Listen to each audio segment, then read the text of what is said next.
Hello, everybody. Welcome to another episode of the Beyond the Comfort Zone podcast. My name is Yusra Ishaq. I'm a health and fitness behavior change coach, working with incredible women from all over the globe, helping them achieve their health and fitness goals. Now, those goals can look like anything really. They can look like weight loss, weight gain, muscle gain, right? Prenatal support, postnatal support, perimenopause support, menopause support, postmenopause support, and everything in between.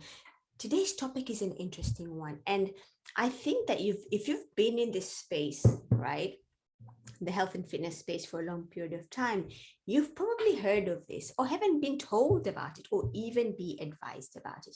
And this is the idea of eating according to your body type, right? So there's this idea that we all fall into a certain body type. So you have an ectomorph. These are the people who are skinny and find really hard to gain weight.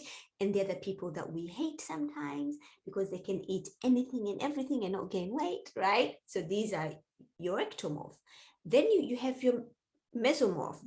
These are the people who are leaner. It's easier for them to gain muscle mass, right? They have a wider frame, but not from fat. They're more lean, big and bulky, right? And then you have your endomorphs. These are the people who are heavier. They have higher body fat. They're easy to gain weight. The assumption is if you look at a cake, you gain weight without eating it, right? Now, there's this myth that goes around that kind of says, hey, you need to eat according to your body type. Is that true though? Right? Is that a thing? And honestly, as far as the evidence goes, it's not a thing.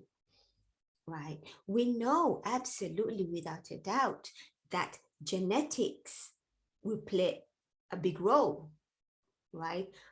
But we are also humans with natural tendencies and eating behaviors and movement behaviors. And those are the things that are going to dictate how we look.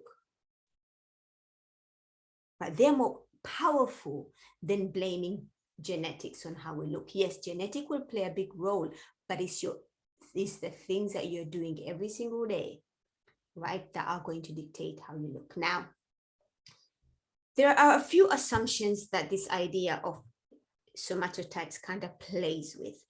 Number one, it assumes that if you're an ectomorph, right, if you're someone who's skinny and can't gain weight, then you can't really ever gain weight.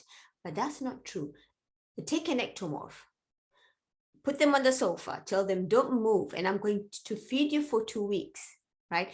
As long as you feed them enough to create a caloric surplus, consistent caloric surplus, they will gain body fat, right?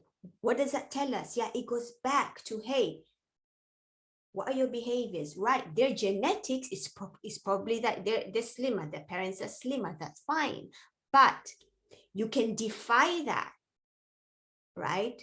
If you defy the concept of energy balance, if you eat more than what you're burning, you are going to gain body fat. There is no way around that.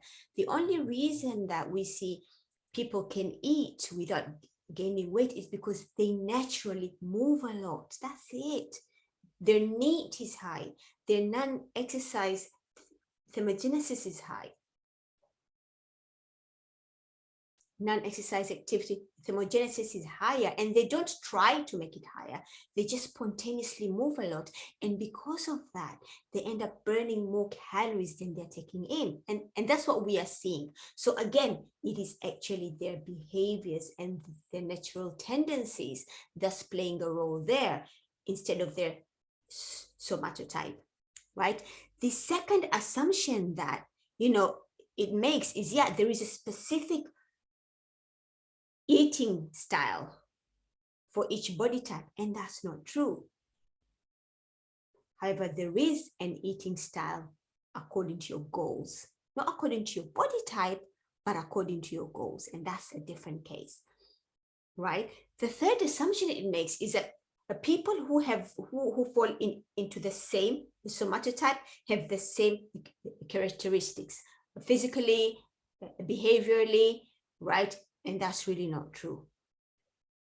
Just because I'm an ectomorph and you have somebody else who's an ectomorph, it doesn't mean we have the same exact behaviors. It doesn't mean we're going to look exactly the same, right? Now, the reason I'm sharing this, because I see so many people getting stuck into trying to find, hey, how can I eat according to my body type? And they end up being stuck. Right? So I'm here to tell you that is not a thing. Your genetics will play a role, absolutely. We know some people find it harder to gain muscle mass. Me, because why? Because my activity is pretty high. So I have to eat a lot higher to gain the amount of muscle that I want, right? Which is what the problem is, right? But my behaviors and how I'm eating and how much I'm moving in my exercise, those are the things that are going to ultimately dictate how I look. I hope this was helpful. If it is, do comment below this video. Also, if you haven't subscribed, please hit the subscribe button. I bring out incredible videos each and every week with all the amazing free information. And if you use this information, take the advice and implement it, I assure you, you are going to get the results that you want to see. All right, I'll talk to you next time.